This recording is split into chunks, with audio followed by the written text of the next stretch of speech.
Throw hand! Thank you, you beautiful people. Welcome back to The Corner. And this week I was going to do a review of MechFans Toys Hot Rod. But Mr. David Wayne asked the question last week, are we going to have a Beast Wars special for episode 96? And I thought, yeah, why not? We're moving in. Beast Wars really kicked off the Beast era, and if you've seen Chris McFeely's video on the Beast era, it's excellent. Go and check it out. He brings up a lot of comments and facts about how Beast Machines and Beast Wars changed the Transformers franchise massively. And I wanted to touch upon this, and I wanted to talk about how Beast Wars and Beast Machines, the Beasts, were brave in Transformers. Today I'm the teacher, if you have the courage. And in the sense that actually it wasn't them, it was Hasbro and it was Mainframe and it was everyone else who came together to build this Beast era, including the Japanese series Beast Wars Neo and Beast Wars 2 and all those bits and pieces, which I haven't seen, unfortunately. But if we think about the Beast era coming off the back of 10 to 12 years of Generation 1, Generation 2 figures, and have been obscenely popular in the first 6 to 8 years, let's say, there was a massive shift change, right? Hasbro realized that their brand was waning, they needed to re-inject some life into it, and so they thought that let's add some organic beasts into the mix. Now, the beasts in general aren't a new concept. We've had beasts in Generation 1 with the Dinobots and the Predacons and the Abominus and the Terracons and so on and so forth. Even alternative characters which were used in the series which weren't Transformers as well, kind of weird aliens. But overall, we hadn't had organic beasts that could turn into robots. And this concept was, shall we say, a little bit shocking for most Transformers fans back in 1995, 1996. And I was one of them. I really did not get on board. You've probably heard me talk about this before with the Beast Wars series when it first came out. With the toys, I tried my best. I bought a few and didn't like them and stopped buying them and pretty much fell out of love with Transformers for a few years. And it wasn't until later in life that I realised, wow, this show, Beast Wars, was absolutely phenomenal. And it was because they introduced so many new concepts and they were brave about what they did with the franchise.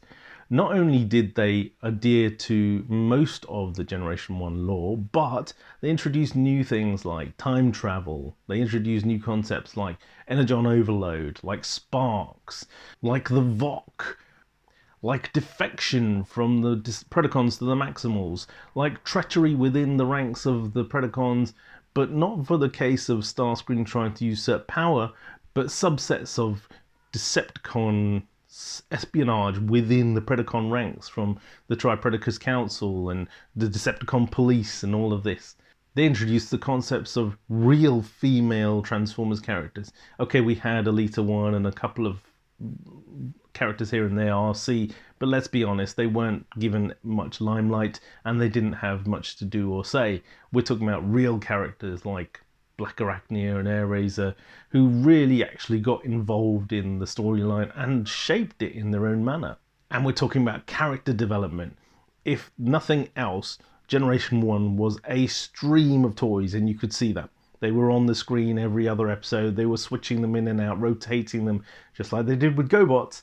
But in Beast Wars and in Beast Machines, you had this core group. Due to the limitation on the budget for the CGI, they could only put on so many characters on the screen, kind of similar to what we had with the Netflix series more recently.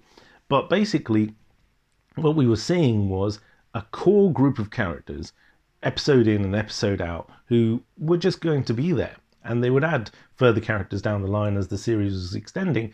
But those core group of characters got so much development. They got so much emphasis. They actually became something unique in themselves and have built their own legacy till today. And it's had an everlasting effect. You only have to go and look at RID in 2000, 2001 to show that those beasts are still there. Look at the recent Netflix Kingdom series and the resurgence of the beast characters there. And just look at the upcoming Rise of the Beast film coming out next year obviously the beasts are here to stay. And I think over the years we've all come to agree that actually Beast Wars was a fantastic show. Beast Machines is still very polarizing. I myself love certain aspects of the show, the Vircon generals, the first time they introduced clones really into the Transformers franchise as real things and were utilized further down again in Prime and other series, and the fact that they had Rhinox coming back as a good character turning into an evil character, Megatron pretty much on his own for the majority of the series in Beast Machines. I think that was brilliant. They did have some horrible concepts like the Oracle and the superstitious stuff about eating plants and transorganic and trying to get the world to be balanced and all this nonsense.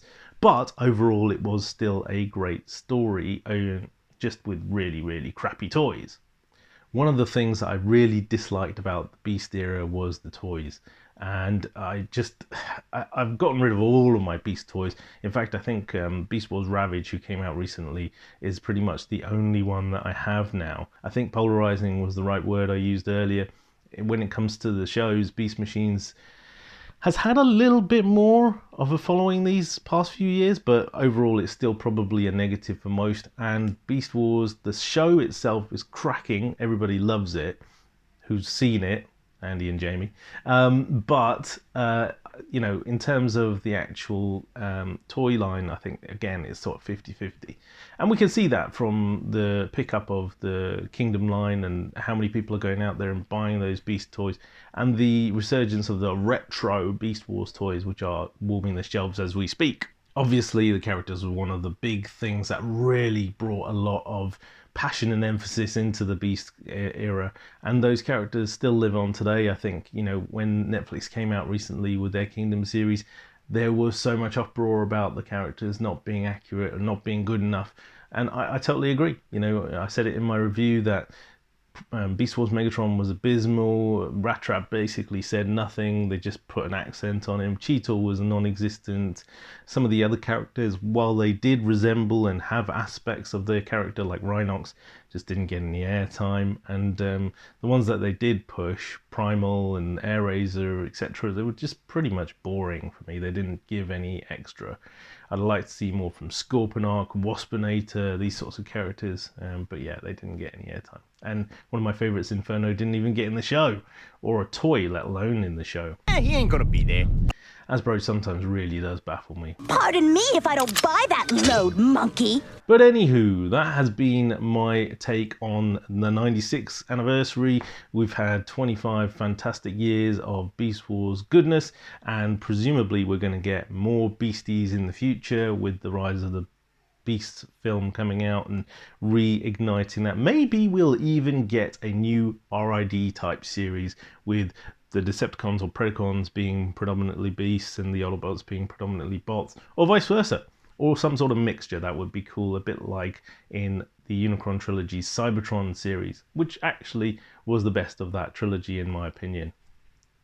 What do you think, guys? What's your favorite beasties?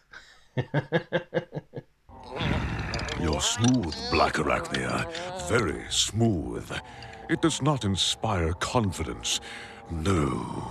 So, this has been Rohan for another week on Rohan's Corner. I hope you've enjoyed. I hope you all like the Beast saga. Let us know what you think, and I'll catch you again next week on The Corner. Back to the studio. Hey boys, we've been rumbled. Well, let's bounce.